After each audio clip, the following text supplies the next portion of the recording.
Welcome to our channel, where we bring you authentic Christian testimonies and captivating stories of faith, hope, and transformation. From encounters with Jesus to glimpses of the afterlife, our mission is to inspire and uplift, sharing the timeless message of God's kingdom. Subscribe now and join a community seeking deeper truth. May God bless you as you watch. Today's story comes to us through email. In it, the experiencer, a 15-year-old at the time, recounts being involved in a three-wheeler accident, experiencing death, and returning home. What he finds out is that this is where all souls go when they finish their cycle on Earth. Get comfortable, grab a cup of coffee or tea, and let's dive into today's experience. The year was 1984, and it marked my 15th birthday. My dad and I had gone out to the mud pits near my house for a day of riding three-wheelers. Growing up in the South, there wasn't much to do to occupy your time if you didn't have a driver's license yet. Some people might have thought this was father-son bonding time, but I saw it for what it was.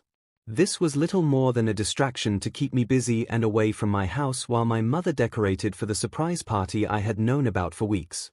Whatever, if it made her happy, I could spend the day with Dad. The mud pits themselves were a series of wooded trails with mud obstacles that loomed around almost every turn. For anyone who knows, three-wheelers were not known for their safety features, and at the wrong speed, an inexperienced rider could easily flip one over on themselves. Not a day went by when someone in my school wasn't showing up in an arm cast or walking on crutches. I had suffered a fractured wrist just 6 months before. Anyway, I was following my dad, and we were both going about as fast as we could push the engines when I hit a curve, lost control, and the last thing I remember was face-planting into a big tree on the side of the trail. At this point, I can't say everything went black because it didn't actually do that. It was more a case of 1 second I was in my body, and the next I was above it, slowly drifting skyward. I could see the scene below as my body lay in a twisted heap. I watched as my dad turned back and raced to get to me. Part of me wanted to yell out, "I'm up here," but somehow I knew he wouldn't be able to see me. I never saw a tunnel or a bright light that others have experienced. Instead, I floated higher and higher, out past the atmosphere where true space began. Looking back at Earth was an amazing sight to see. Somewhere down there is the shell of a body that was me, I thought. I had no idea how long I had ascended into space before I saw it coming towards me. It was a being made entirely of light that fluctuated in brightness. I don't want to use the word dim because it never was, but the fluctuation caused it to glow brighter at times and less bright, but still bright at others, if that makes sense. This being reached me, or I reached it, and immediately we began to communicate. "It is not your time," the being communicated. I want to point out that all communication between the being and myself was strictly telepathic. It seemed easier, faster, and required less effort, so I never questioned why it was this way during my time there. We were soon joined by a second being of light, and together they decided to accompany me to another place to see him, as they called it. For a while, it seemed as if we floated all around the universe, which in itself was pretty cool. But eventually, we saw what I will call a planet, for lack of a more correct word. This planet was huge. Even from up high, I could make out what appeared to be cities larger than any on Earth. Not only cities though, the countryside was even more expansive, and everything seemed clean and pure, so unlike the Earth we know. I half expected to land in one of these cities and meet some alien race, but that was not the case. Instead, we descended onto a hilltop overlooking a beautiful stream with waters clearer than any I had ever seen. There was a man there with his back to me. He wore long flowing robes that were whiter than white, with gold accents at the wrist and neckline. His shoes were simple old leather sandals, nothing fancy there. As he turned to face me, I noticed he had what I would have called at the time a foreign look, but after living this long, I now recognize it as a Middle Eastern skin tone. "You took quite a fall, but you aren't supposed to be here yet," the man said. "You saw that?" I asked. The man, who I now know was Jesus, said, "I was watching and now you are here early, so what would you like to do?" Not understanding the question, I repeated back to him, "What would I like to do?" Hearing this, Jesus looked to the being and said, "He doesn't have all his memories back yet."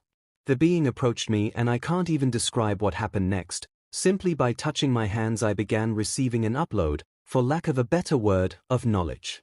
I now understood everything, and believe me, you have no concept of how much everything is. I saw that this was not my first, second, or even 10th lifetime on earth. I saw past, present and future all at once because in reality, they all happened simultaneously. I saw that this place I was now at is home, and it is where all souls return at the end of a contract life. I saw that reincarnation, while a reality, is not mandatory. A soul must contract, asking to live a life on earth in order to be sent there, and I also learned that earth is not the only place where a soul may gain knowledge.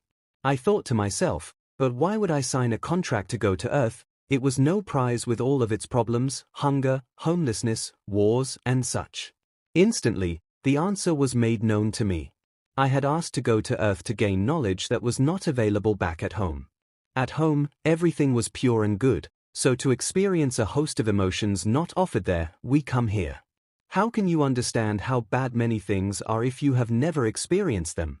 If you have never known hate, how can you appreciate love? Some souls visit earth once and some opt to return over and over. Can you not just teach the bad without experiencing it? I asked. Jesus replied, if I tell you something is hot without you having felt hot before, would you understand? I was not about to debate Jesus, and what he said made sense. Are you ready to return and continue your contract on earth? Jesus asked. Looking around me, I knew I was going back. As much as I longed to be home with Jesus, I had made a contract to come here and I planned on finishing it. I woke up in the hospital bed to find my family sitting bedside. My poor mother looked as if she had been crying, and she let out a scream of joy as soon as I tried to sit up, which they, of course, would not let me do. They said I had taken a life flight on the hospital's helicopter to get there, even though I don't remember it.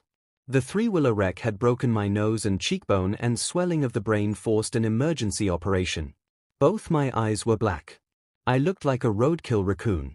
I had to stay in the hospital another 4 days before the surgeon let me return home, and my mother immediately made my dad sell our three-wheelers.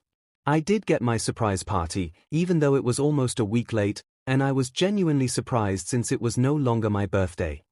Over the next several weeks, details of my NDE began to fade, so I wrote down what I grew up, but a southern mama will beat your butt if you start rambling about meeting Jesus and reincarnation being real. She would have sent me off to the first all-boys Christian school that she could find and prayed they could fix me. Even now, I want to remain anonymous. Not everyone is ready to accept an afterlife that they did not learn about in church. Thank you again for allowing me the chance to tell someone about my experience. God bless you. That does it for today's video. What did everyone think when he said that there are soul contracts? Let me know your thoughts in the comments below. Until next time, stay safe and continue to be blessed.